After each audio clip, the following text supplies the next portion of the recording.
नमस्कार, मैं Nafisa Bano, assistant professor, government law college Ajmer से। एलएलबी सेकेंड ईयर के second paper law of crimes Indian penal code के पिछले वीडियो में हमने आईपीसी के 8वें अध्याय 8th चैप्टर, जिसमें कि सेक्शन 141 से लेकर 160 तक की सेक्शंस आती है कि सेक्शन 141 जिसमें कि अनलॉफुल असेंबली को डिफाइन किया हुआ है। अनलॉफुल असेंबली यानी विधि विरुद्ध जमाव पर चर्चा की थी। ई लेक्चर की सीरीज़ को आगे बढ़ाते हुए आज हम बात करने वाले हैं सेक्शन 146 की। सबसे पहले हम बात करेंगे सेक्शन 146 रियोटिंग, जिसे कि हिंदी में बलवा कहते हैं। As per section 146 whenever force और violence is used by an unlawful assembly or by any member thereof in prosecution of the common object of such assembly, every member of such assembly is guilty of the offense of rioting। यानी section 146 में बलवा को परिभाषित किया गया है और इसमें बलवा को परिभाषित करते हुए कहा गया है कि जब कभी विधि विरुद्ध जमाव के द्वारा या उसके किसी सदस्य के द्वारा ऐसे जमाव के सामान्य उद्देश्य को अग्रसर करने में बल या हिंसा का प्रयोग किया जाता है, तब ऐसे जमाव का हर सदस्य बलवा करने के अपराध का दोषी होगा। तो सबसे पहले तो यहाँ पे विधि विरुद्ध जमाव को हमें समझना ज़रूरी है, जो कि हम सेक्शन 141 में पढ़ के आ चुके हैं, जिसमें कि बताया गया है कि 5 या अधिक व्यक्तियों का जमाव अनलॉफुल असेंबली या विधि विरुद्ध जमाव तब कहा जाता है जबकि उसका उद्देश्य सेक्शन 141 में बताए गए 5 जो क्लोजेज है या खंड है उनमें से किसी एक के अंतर्गत आता है। सामान्य उद्देश्य तो आज जैसा कि बलवा की डेफिनेशन में हमें बताया है कि बलवा के लिए सबसे पहले असेंशियल एलिमेंट है विधि विरुद्ध जमाव का होना।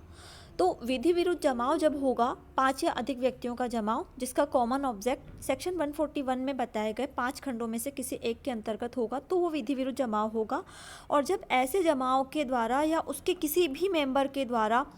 उस जमाव का जो कॉमन ऑब्जेक्ट है उसके प्रोसिक्यूशन में यानी उसको अग्रसर करने में अगर बल या हिंसा का प्रयोग किया जाता है, यानी या तो फोर्स यूज़ किया जाए या फिर वायलेंस का यूज किया जाता है, तो ऐसे जमाव के हर मेंबर को हम ये कहेंगे कि उसने बलवे का ऑफेंस किया है यानी रियोटिंग की है। और ऐसा पूरा जमाव होगा या उसके जो मेंबर्स होंगे वो सभी रियोटिंग के ऑफेंस के लिए लायबल होंगे।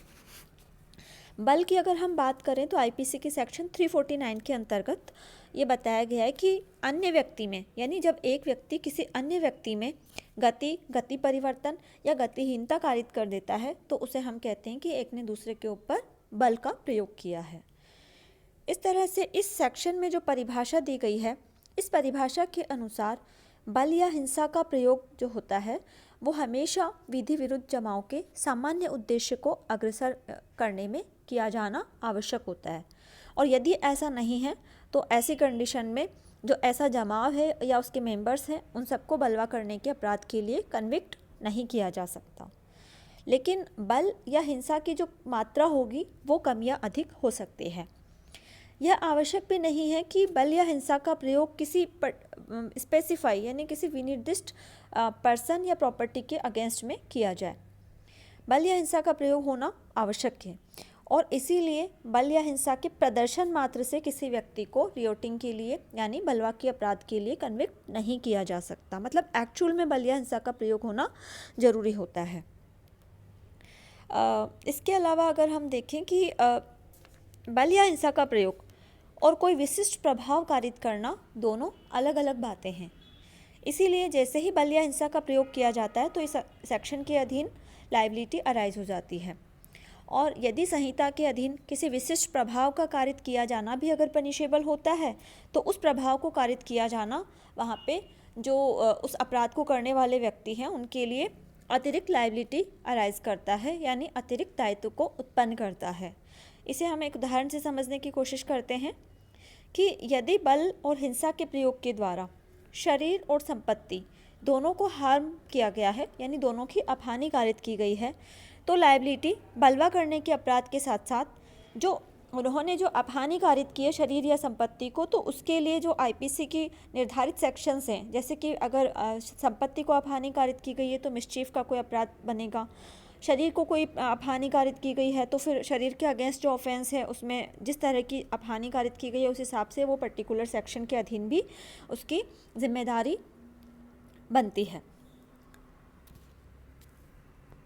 अब हम बात करेंगे सेक्शन 149 की।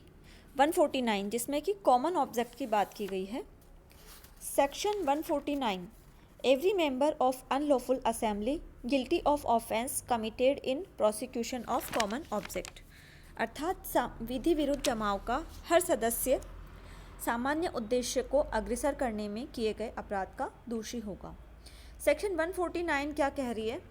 As per section 149 every member of unlawful assembly guilty of offence committed in prosecution of common object.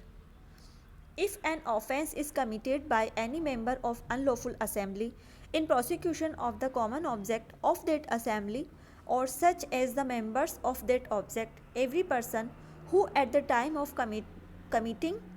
of that offence is a member of the same assembly is guilty of that offence। अर्थात यदि विधि विरुद्ध जमाव के किसी सदस्य द्वारा उस जमाव के सामान्य उद्देश्य को अग्रसर करने में अपराध किया जाता है या कोई ऐसा अपराध किया जाता है जिसका किया जाना उस जमाव के सदस्य उस उद्देश्य को अग्रसर करने में संभाव्य जानते थे, तो हर व्यक्ति जो उस अपराध के किए जाने के समय उस जमाव का सदस्य है उस अपराध का दोषी होगा। ये जो सेक्शन 149 है ये मतलब जॉइंट लायबिलिटी यानी सामूहिक दायित्व का एक इम्पोर्टेंट सिद्धांत का सृजन करती है या उसे प्रतिपादित करती है। और यहाँ पे ये भी कहा जाता है कि यह सेक्शन न केवल जॉइंट लायबिलिटी बल्कि प्रतिनिधिक दायित्व यानी विकेरियस या फिर अन्वयिक दायित्व जो होता है जिसको हम बोलते हैं कंस्ट्रक्टिव, तो यहाँ पे इन सिद्धांतों का भी प्रतिपादन करती है। बोले तो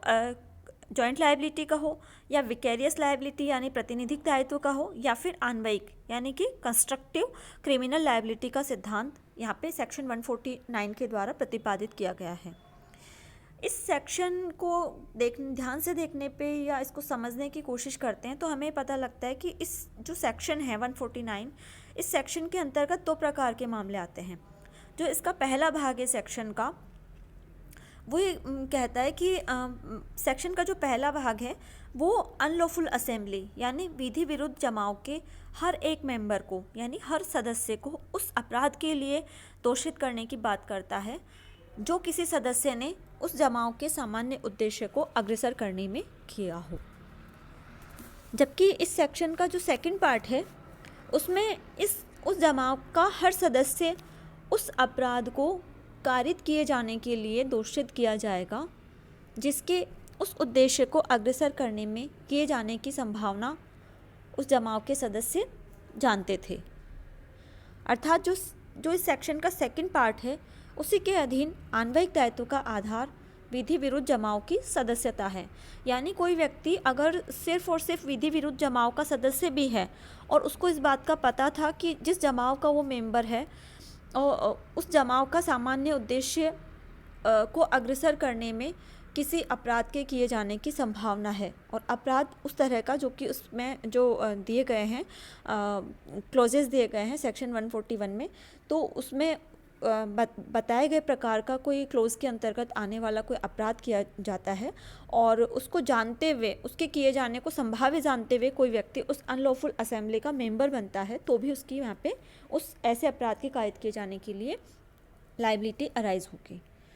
तो जो सेक्शन 149 जो है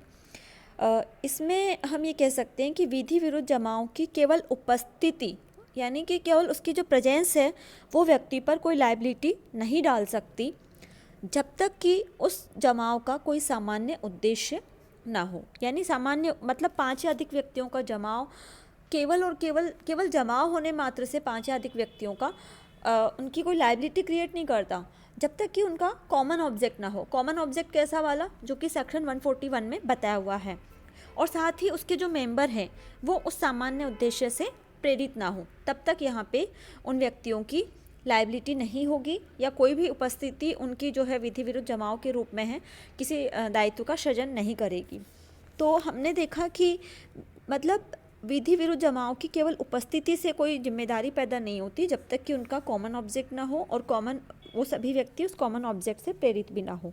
लेकिन अब ये कॉमन ऑब्जेक्ट यानी जो सामान्य उद्देश्य की हमने बात की है, तो ये सामान्य उद्देश्य को भी हमें समझना होगा। तो जैसा कि मैंने सेक्शन 141 में पहले भी आपको बताया है कि उद्देश्य यानी ऑब्जेक्ट शब्द का अर्थ होता है प्रयोजन या फिर परिकल्पना। इसको सामान्य बनाने के लिए इसमें सभी की साझेदारी होनी चाहिए, अर्थात जमाव के जो सभी सदस्य हैं उन सभी सदस्यों के बीच वही उद्देश्य होना चाहिए और उन सभी को उसका ज्ञान भी होना चाहिए और वो सभी उसके लिए सहमत भी होने चाहिए। तब हम कहेंगे कि उन व्यक्तियों का उद्देश्य सामान्य है, जिन व्यक्तियों के जमाव को हम विधि विरुद्ध जमाव मतलब कह सकते हैं, अगर उनका उनमें से कोई एक कॉमन ऑब्जेक्ट है तो इसके बाद हम बात करेंगे सेक्शन 159 की। सेक्शन 159 में एफ्रे यानी दंगा को परिभाषित किया गया है। As per section 159, when 2 or more persons be fighting in a public place, disturb the public peace, they are said to commit an affray। अर्थात जबकि 2 या अधिक व्यक्ति लोक स्थान में लड़कर लोक शांति में विघ्न डालते हैं, तब यह कहा जाता है कि वे दंगा करते हैं। यानी इस सेक्शन में दंगा को परिभाषित किया गया है। जैसा कि दंगा का इंग्लिश वर्ड जो है एफ्रे, इस शब्द का जन्म फ्रांसीसी शब्द एफ्रेयर से हुआ है, जिसका अर्थ होता है भयभीत करना। इसीलिए विधिक अर्थ में हम देखें तो लोगों को भयभीत करने का कार्य जो होता है उसे हम दंगा कहेंगे। चूँकि लोगों को भयभीत तभी किया जा सकता है जब कोई बात उनके सामने की जाए, इसीलिए दंगे का अपराध होने के लिए लोगों की उपस्थिति होना आवश्यक है। तो जैसा कि इसकी परिभाषा में भी कहा गया है कि 2 या अधिक व्यक्तियों का होना ज़रूरी है, जो कि इसका एसेंशियल एलिमेंट है, क्योंकि 2 या अधिक व्यक्ति होंगे। दूसरी बात यानी मिनिमम इस दंगे के अपराध के लिए कम से कम 2 व्यक्तियों का होना ज़रूरी है। दूसरी बात, आपस में लड़कर 2 या अधिक व्यक्ति आपस में लड़कर, यानी यहाँ पे इस सेक्शन के लागू होने के लिए यह भी ज़रूरी है कि 2 या अधिक व्यक्तियों के बीच में लड़ाई का होना ज़रूरी है। और जब वे आपस में उनके बीच में लड़ाई होगी या वो जब आपस में लड़ेंगे तो उससे लोक शांति में विघ्न होना ज़रूरी है। तो लोक स्थान में आपस में लड़कर, तो यहाँ पे एक जो आपस में जो लड़ाई हुई है 2 या अधिक व्यक्तियों के बीच में, जिसके द्वारा वो लोक शांति में विघ्न डालते हैं, वो किसी लोक स्थान में यानी पब्लिक प्लेस पे होना ज़रूरी है। तो लोक स्थान में क्या क्या चीज़ आएंगी, तो इसके बारे में कोर्ट ने जो टर्म पब्लिक प्लेस यानी लोक स्थान है उसका इंटरप्रिटेशन करते हुए कहा है कि इसमें पब्लिक प्लेस में ऐसे स्थान भी सम्मिलित होते हैं जिसमें कि लोग आते जाते हो, यद्यपि वहाँ उन्हें जाने का अधिकार न हो, या फिर जहाँ लोगों को जाने की अनुमति हो, चाहे उन्हें वहाँ जाने का अधिकार हो या न हो, या फिर वह स्थान जहाँ लोगों को जाने का एक सीमित अधिकार हो। रेलवे स्टेशन या बस स्टेशन मतलब, या फिर प्लेटफॉर्म या पब्लिक टॉयलेट हो गए, तो या फिर रंगशालाएं हो गई, या सिनेमा हॉल, एंटरटेनमेंट, या फिर पार्क एंटरटेनमेंट के स्थान हो गए, या फिर पार्क हो गए। तो इन सभी जो स्थान हैं इन सबको इस सेक्शन के अधीन कोर्ट ने लोक स्थान के अंतर्गत सम्मिलित किया है। और इसका लास्ट जो एलिमेंट है वो ये कहता है कि जो लोक स्थान में 2 या अधिक व्यक्तियों के द्वारा आपस में लड़ाई करके जब लोक शांति में विघ्न डाला जाता है, तब हम कहते हैं कि वो दंगे के ऑफेंस के लिए लायबल हैं। तो यहाँ पे उन व्यक्तियों के द्वारा किस लोक स्थान में लोक शांति में विघ्न डालना आवश्यक है। और लोक शांति में विघ्न डालने का मतलब ये है कि लोगों को असुविधा पहुँचाना अलग चीज़ है, और लोक शांति में यानी जो पब्लिक पीस है उसमें बाधा डालना अलग चीज़ है। तो और इसके अलावा अगर मैं आपको बताऊं कि एफ्रे के ऑफेंस के लिए जो पनिशमेंट है उसका प्रोविज़न सेक्शन 160 में किया गया है, जिसमें कहा गया है कि अगर कोई व्यक्ति एफ्रे यानी दंगे के ऑफेंस के लिए लायबल होता है तो उसको 1 मास की अवधि का किसी भी तरह का यानी सिंपल या रिग्रेस इम्प्रिजनमेंट या फिर 100 रुपये तक का फ़ाइन या दोनों से उसे पनिश किया जाएगा। इसी के साथ हमारा आज का लेक्चर समाप्त होता है। बाकी बात हम नेक्स्ट वीडियो में करेंगे। थैंक्स।